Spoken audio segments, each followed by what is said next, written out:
Greetings, everyone, and thank you for joining me on this episode. My name is Dr. Charlotte Huntley, and I'm thrilled that you've decided to join me today.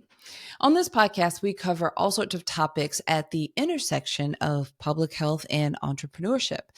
And we invite you to tune in and to take what can help you on this journey to creating the business of your dreams.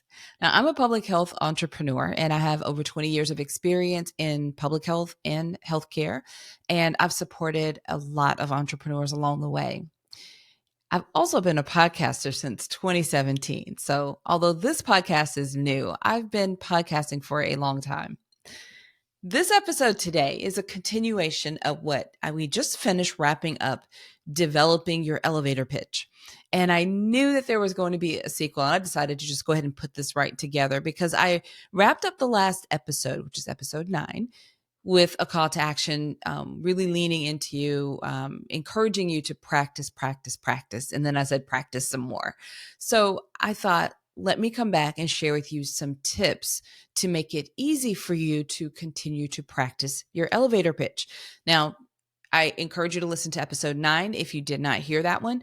But just in a brief summary, I talked about how your elevator pitch is your brief introduction. It was, I gave you a story of how I was literally on an elevator and I was asked, so what do you do? And I had to really explain that within just a few seconds because I was quickly approaching my floor. So please check that one out if you didn't hear it already. But just continuing from there, we talked about, why we need to develop it and some tips for developing it and left you with practicing. So now I want to really, it's so important that you practice that I thought, let me share a few easy ways for you to do that because consistency is key. So the more you do it, it's not about perfecting it. It's just you get better at it and you feel much more confident in your pitch, even if it comes across as, you feel like, oh gosh, I messed that all up. Just some of the tips I'm going to share with you here can still help make that be a win for you. Okay. So the first, I guess, if, the very least, the easiest entry is to practice in front of a mirror. So that's a great place to start and really look at yourself while you are, if it develop or kind of executing and pretend that you are, role play, create a scenario. We do this a lot in my group mastermind program. I create all the scenarios and the members get to practice in those scenarios. And they're all very real scenarios that I've either been in or I've heard other people describe. So, or we're often in some of these same ones, like at a conference and, we're at a table with other people and you're kind of introducing yourself. So practice in a mirror. That's a great place to start because if you just write it out, often what you write out does not translate well when you're speaking it. I see this a lot when organizations develop, a statement that describes what they do. Then when you try to read that, it's a real tongue twister and it doesn't flow as well as maybe it looked like it did on paper. So that can often happen with your elevator pitch. You can write it out, but then when you start to speak it, it doesn't quite flow as well as you thought. So the very easy first place to start would be practicing in the mirror and be expressive and smile and use all the, if the emotions come out, like maybe even get yourself a little hyped up, get excited about it. Listen to some of your favorite music that gets you really pumped up and ready. Speakers do this before going on stage. Do this before your elevator pitch and before you're practicing, even for yourself, because you will just become that more confident in being able to introduce yourself in your business. And if you're a new entrepreneur, it's even harder because you're already a little awkward and you feel a little insecure with the idea of being a business owner or just a new entrepreneur, even if you if it's just it's not a full business, but maybe it's something that you're doing, writing or blogging or podcasting, and you're just early trying to figure out where it's going, and you may feel a little bit extra insecure just because of all that newness, and then now you've got to introduce yourself, and you're feeling ultra awkward. Practicing in the mirror and using that expressiveness and getting yourself excited and kind of ready can go a long way. All right. I mentioned in the previous episode to record yourself. That's a great way to kind of practice. And also being able to critique yourself without beating yourself up. Please don't be overly harsh on yourself if you practice and then watch your recording, critiquing every single detail. Don't do that to yourself. This is just for an opportunity to kind of pinpoint an opportunity where not just to improve, but also to see what you're doing really well. Maybe you'll see that some of that really comes across really well, and you want to make sure that you continue to do, that technique or that method, right? Another way to practice is with your friends and family. Make sure that you practice this introduction. Family members like to role play and practice with you. So, and they don't have to be in public health. I think that's even better if they're not, because they're going to ask some really genuine, sincere questions and help pinpoint areas that you thought were pretty clear, but they really aren't. I explained in the last episode how that happened to me with my friends. So pitching to your friends and family, that has a double benefit. Not only does it help you practice, but it also helps them to get really clear about what you do and who you serve, because they're going to go out there and tell other people about what you're doing, which is a great thing. It'll bring more clients your way. All right. Now, this next one I have not tried, but I know that it is an option. There are actual workshops like where you can practice your pitch for your business.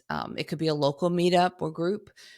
There are even some competitions where you can pitch for some sort of reward or prize. I think those are some good scenarios to put yourself in.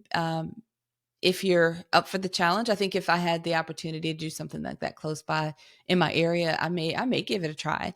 But I think it's a great way to get you kind of out of your comfort zone. If you need to have a little bit more experience being in front of strangers or in front of a group or crowd, that could be a great way for you to practice pitching and explaining what you do.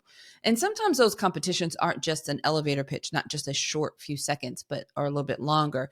But all of that can go a long way when helping you to figure out like, what iteration am I going to share, kind of reading the room and deciding what version of your introduction fits with the scene that you're in. Okay. I'm looking for some more. I have some notes here on the side. I think if you have mentors or advisors, you can often practice with them and get some feedback as well. So they may also be in public health and give you some really good feedback. So I think there's benefits to practicing with people who are not in public health, and then people who are familiar and in the industry can give you valuable feedback. And it's a good way to practice either way. Here's another one that I think we all would naturally run away from, and that's just pitching to strangers. So how many times are you in a situation where, you almost want to avoid trying to talk to strangers, maybe in the airports or on a plane, or, there's that situation where you can tell the person next to you really wants to chat, but you're trying not to make eye contact because maybe you really don't want to. That's a great time to practice your elevator pitch, because you're likely not going to see them again, but you never know where that could land. I'm reminded of a time when we were traveling, and this has happened a couple times. We were on vacation, and my husband is like Mr. Extrovert, and I'm Mrs. Introvert. So I love people, but I just get drained by a lot of the interaction. And so after a bit of time, I need to kind of be in a quiet space.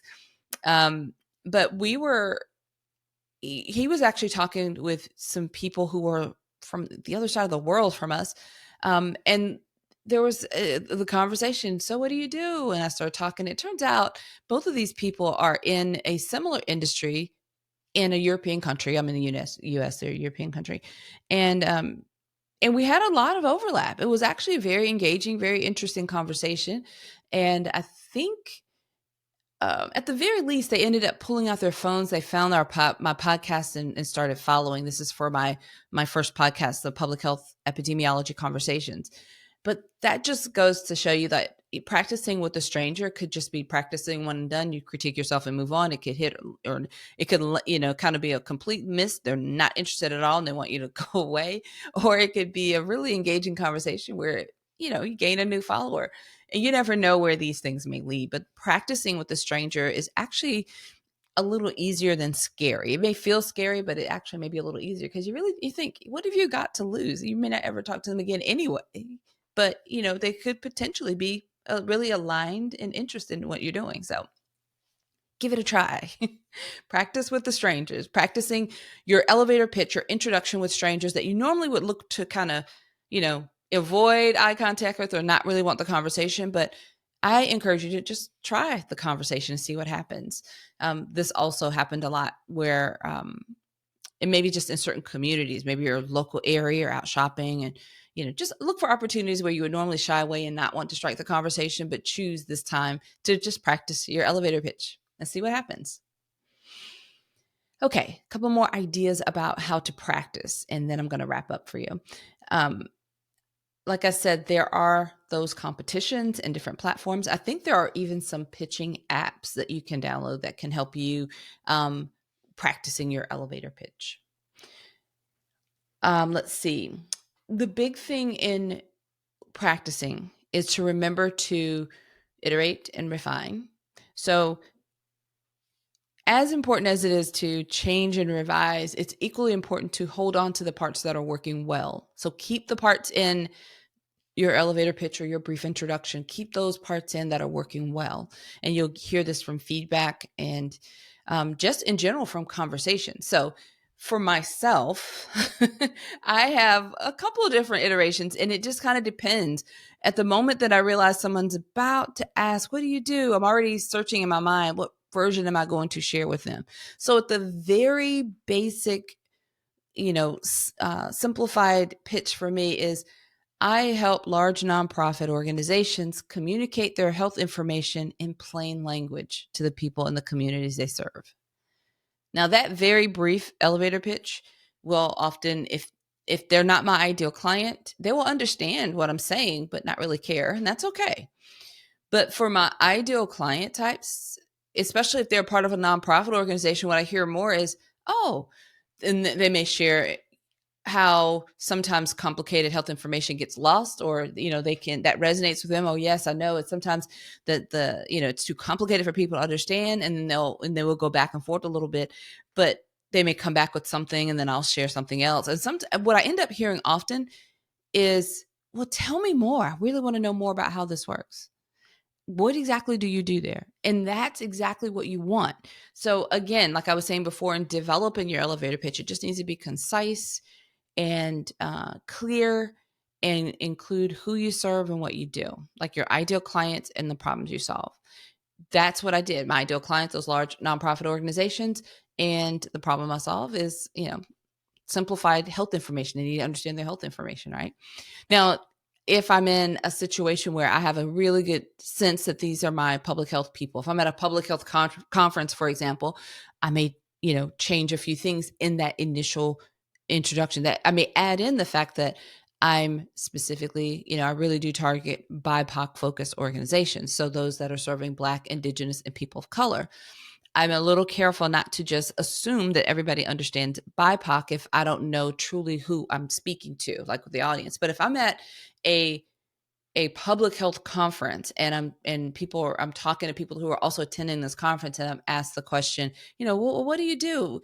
I'm going to take it up a notch or two, because I'm going to assume, and probably for good reason, that they're going to understand. So I'm going to probably add in the BIPOC layer, that I, really target those that are serving BIPOC communities, and then the questions or the feedback I get is, a little different. So we start engaging, and I decide where to pivot as I add more information. But you want to initiate a conversation. And even in those conferences, it's not maybe the place to go into a deep dive conversation, but you at least want to exchange enough information to know that for them to know that, oh, well, I want to follow up with this person after the conference, or I want to connect with this person and learn more at another time, because conferences were moving really quickly. So I think the elevator pitch is just such a wonderful opportunity for you to introduce yourself and share about what you do and who you do it for, who you serve, and get that conversation started. So pick any of these tips I just shared with you on this episode, and as far as how you can practice.